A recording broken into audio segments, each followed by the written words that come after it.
Bonsoir à tous, ravi de vous retrouver pour cette paracha de Vaïgash. Yosef Hatzadik a été vendu par ses frères. Il s'est retrouvé en Égypte, à la tête après du pouvoir de Potiphar. Puis après, il s'est retrouvé en prison pendant tant d'années. Et il est sorti de prison après. Il a reçu ses frères. Et on voit qu'il les accueille comme il le faut. Ils s'embrassent et tout se passe bien. Je me suis posé la question, et je pense que beaucoup de personnes se l'est posée, comment c'est possible, si nous on essaye de se mettre à sa place, on est une grande famille, on a des frères qu'on aime, qui nous vendent, on est complètement détaché de la famille, de notre père, il se retrouve dans des conditions très difficiles où il n'y a aucun contact avec la communauté juive, il se retrouve tout seul en Égypte. Akadosh Baruch Hu lui donne la possibilité d'être quelqu'un d'important en Égypte avec Potiphar, puis après les Shem Shamaïm, il ne veut pas aller avec sa femme, il se retrouve jeté en prison. Très difficile à comprendre. Il est là, il essaie de faire les choses des Shem Shamaïm pour Akadosh Baruch Hu, de ne pas faire d'Averot, et la conséquence, c'est directement en prison pendant beaucoup d'années. Et avec tout ça, avec toute cette vie qui était très difficile, ses frères arrivent devant lui et tout rentre dans l'ordre. Et son but, c'est de les sauver de la famine, etc., de faire monter son père et de tous les protéger. Je ne sais pas comment c'est possible qu'un homme n'a pas d'akpadot, quelqu'un qui vous fait du mal, alors vous lui en voulez. Quelqu'un qui est proche de vous encore plus. Pourquoi ? Parce qu'on est proche de cette personne-là, et si cette personne-là nous fait du mal, ça nous fait encore plus de mal. Alors comment c'est possible de ne pas tenir rigueur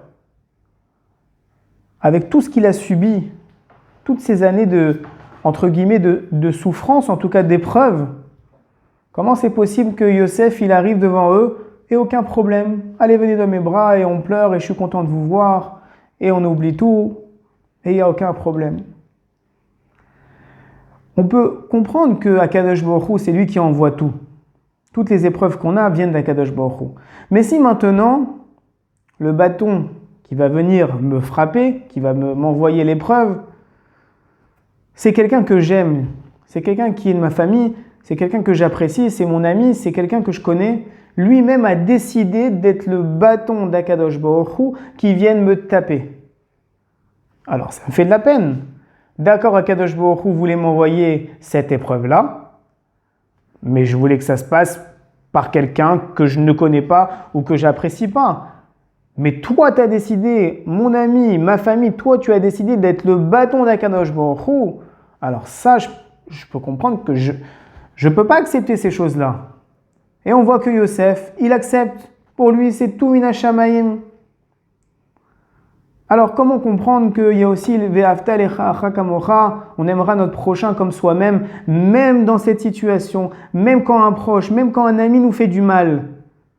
Combien même on doit l'aimer et pas lui en vouloir. Comment arriver à ce niveau-là? Alors, j'avais posé cette question il y a quelque temps à Rav Elbaz. On va rapporter quand même autre chose de Rav Elbaz. Si vous avez vu la photo voilà, avec le Rav, il nous répondra à une autre question qu'on aura sur la paracha. Mais en tout cas, ça me fait penser aussi à lui qui m'avait répondu à cette question. C'était une question que je lui avais posée. Et il m'avait répondu que tout ce qui se passe, tous les ma'asim sont la volonté d'Akadosh Baruch Hu. Ça veut dire qu'au moment qu'on fait l'acte, c'est plus nous-mêmes, c'est Akadosh Baruch Hu qui a décidé que l'acte se ferait. Donc ça veut dire que cet ami-là, ou ce proche-là, ou ces frères de Yosef-là, à ce moment-là, qui ont vendu Yosef et qui ont fait l'acte, à ce moment-là, c'était déjà plus eux, c'était Akadosh Baruch Hu. Ah maintenant, oui, le libre arbitre, alors qu'est-ce qu'on fait dans tout ça? Alors lui, c'est la mahashava. Ça veut dire la pensée d'avoir voulu faire ces choses-là. Quand quelqu'un vous fait du mal, alors oui, il est en tort qu'il a voulu vous faire du mal, mais le maasé n'est plus lui, c'est Akadosh Baruch Hu. Et franchement, quand on réfléchit, combien chacun, malheureusement, on a des fois des mauvaises pensées, que ce soit sur Chas v'Shalom, notre femme, nos proches, nos enfants, nos familles, nos amis. Ça arrive à chacun d'avoir des fois des mauvaises pensées, et après on dit non, écoutez, il faut qu'on pense bien de cette personne-là, c'est pas grave, je fais abstraction, et on avance. Donc est-ce que je peux vraiment lui en vouloir à tel point, juste parce qu'il a pensé du mal de moi, ou il a pensé me faire quelque chose qui peut peut-être faire bien, mais qu'après, en l'occurrence, ça m'a fait du mal? On ne peut pas en vouloir tellement pour ça. Et l'acte, c'est Akadosh Baruch Hu qui a été Mekayem la pensée. Donc quand on comprend ça, on voit qu'en fait, on peut se travailler et voir que tout ce qui nous arrive, même si c'est des gens des fois proches qui nous déçoivent, toujours se rappeler que c'est la Mahashava qu'ils ont pensé. Ils ont pensé faire ça, mais l'acte qui a été fait, c'est Akadosh Baruch Hu qui a fait en sorte que l'acte se passe. Yosef Hatzadik, c'était la même chose. Il savait que tout était Minashamaim, tout était Akadosh Baruch Hu. Alors c'est vrai que ses frères l'ont vendu, mais il savait que c'était des tzadikim, ses frères. C'était des gens qui étaient dans la Torah. Donc forcément, ils avaient une bonne idée derrière la tête. En tout cas, c'était pas méchant de leur part. Donc, après, oui, il y a eu un maasé, mais ce maasé-là, c'est plus eux, c'est Akadosh Baruch Hu. Donc, je suis prêt à accepter tout ce qu'Akadosh Baruch Hu me fait. Je suis là pour ça.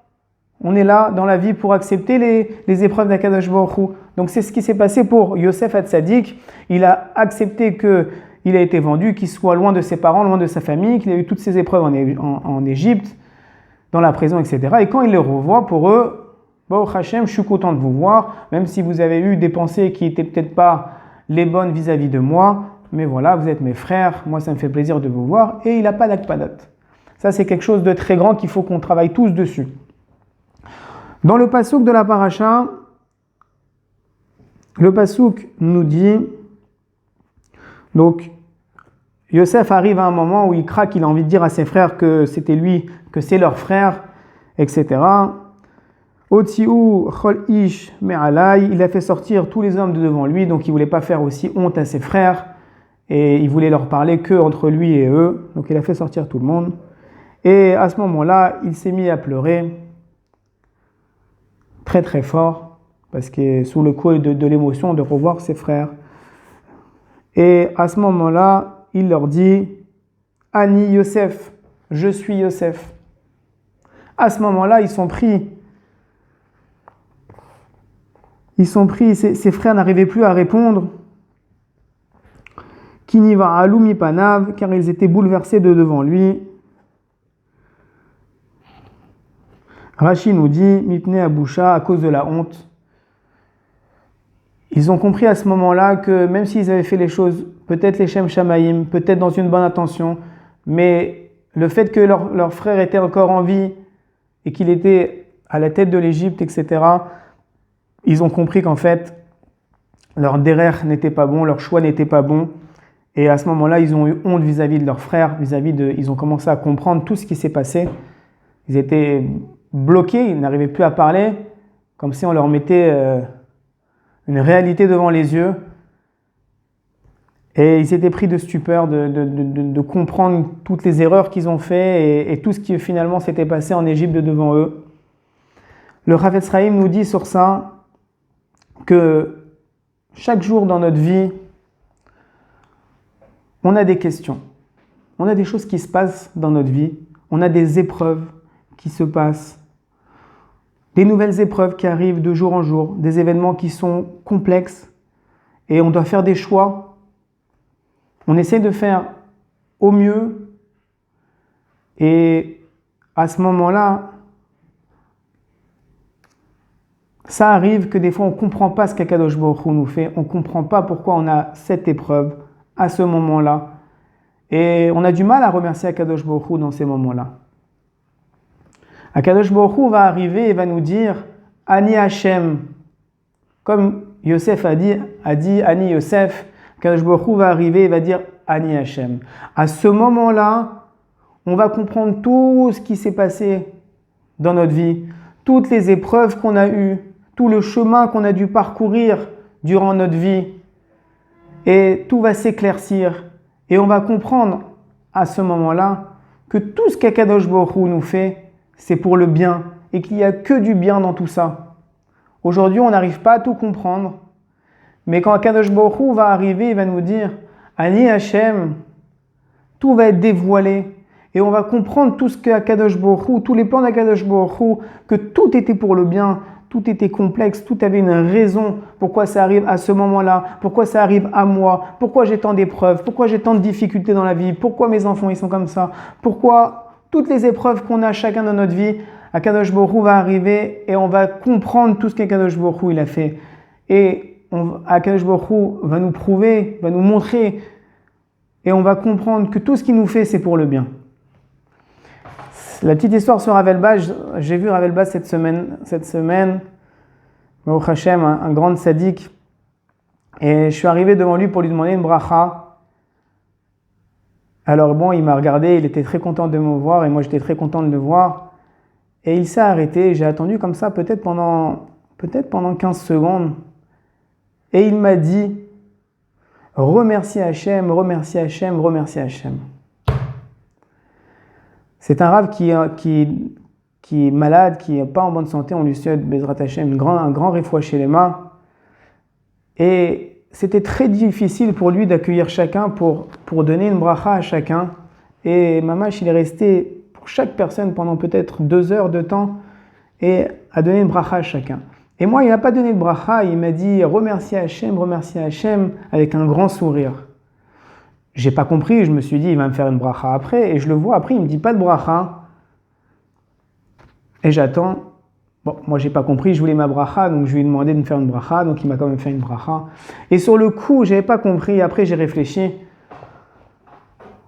Comment cet homme-là, ce rave-là, avec toutes les difficultés qu'il a, avec toutes les souffrances qu'il a, il arrivait à peine à parler. Et il m'a dit, remercie Hachem. On voyait ça briller dans ses yeux, on voyait avec le sourire. Et il m'a dit, remercie Hachem, remercie Hachem. Comment un homme dans cette difficulté-là peut arriver à sortir de sa bouche tout le temps, faut remercier Hachem, faut remercier Hachem. Lui-même, il a compris.